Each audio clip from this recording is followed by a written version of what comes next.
इस देश में किसान को अन्नदाता कहा जाता था और बारी बारी से केंद्र की सरकार भी इस बात को लेकर के प्रेस के रूबरू हो रही थी, पूरे देश ये कह रही थी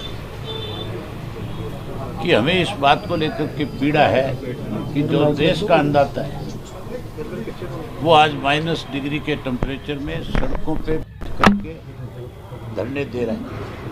लेकिन हमने जो कानून बनाया है वो बिल्कुल ठीक है।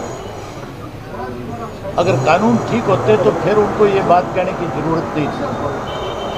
लेकिन अब उसको बंद करवाना भाई, ये जो चला रखा है उसको बंद कराओ। एक सेकंड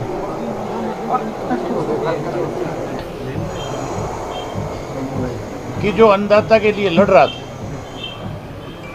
आज उसके खिलाफ इस किस्म के मुकदमे दर्ज किए सरकार ने, जिसमें डकैती के शब्द जुड़े हुए हैं, जिसमें लूटपाट की बात लिखी हुई है, जो 395 लगाई है। 395 का मतलब होता है IPC 395 कि उसमें किसी ने डकैती मारी, किसी ने लूटपाट करी, किसी ने छीना झपटी करी। जो किसान नेता इस सारे आंदोलन की अगुवाई कर रहे थे, उनके खिलाफ सरकार ने 395, 397, 120B के तहत आज मामले दर्ज किए हैं। जबकि जो कल का एपिसोड था सारा का सारा वो सरकार की खुद की एक साजिश थी, एक चाल थी।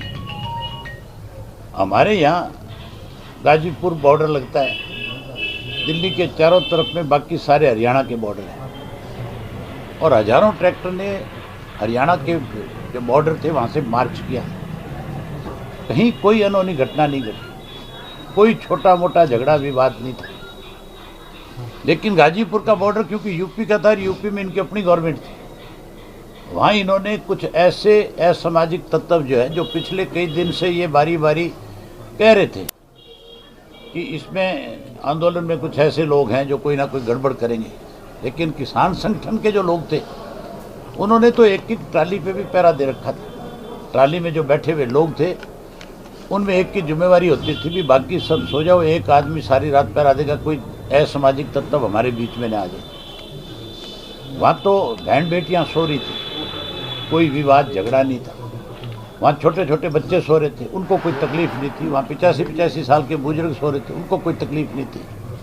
लेकिन कल इन्होंने जानबूझ करके कि इस शांतिप्रिय जो आंदोलन चल रहा है, जो आज दुनिया का सबसे बड़ा आंदोलन हो चुका है, कैसे इस आंदोलन में तोड़ फोड़ की जाए, कैसे इस आंदोलन को ख़त्म किया जाए, इसके लिए यूपी की साइड से कुछ असामाजिक लोगों को लाने का काम किया। और उन्होंने फिर इस किस्म की अफवाहें फैलाई कि जो नौजवान उस आंदोलन का हिस्सा था वो भावुक हो रहा था, और वो उनके बहकावे में आकर के ही कहीं लाल किले पे गया।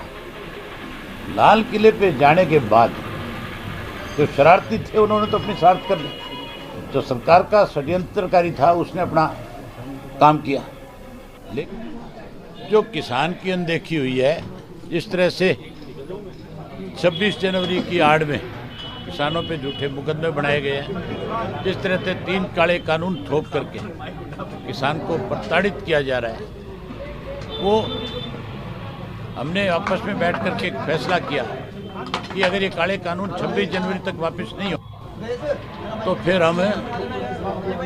मैं उस पार्टी की, हमारी का फैसला था कि फिर आप विधानसभा से त्यागपत्र दे करके किसान की लड़ाई को और ज़्यादा मजबूती से लड़ो। स्पीकर ने एक्सेप्ट कर लिया था? हाँ, इस्तीफा मंजूर हो गया मेरा। मैं स्पीकर का धन्यवाद करके आया। आगे की स्ट्रैटेजी क्या रहेगी इसके बाद? जल्दी पूरे प्रदेश का कार्यक्रम बनाऊंगा और प्रदेश के लोगों के बीच में जाकर के इन काले कानूनों के बारे में लोगों को समझाऊंगा, बताऊंगा।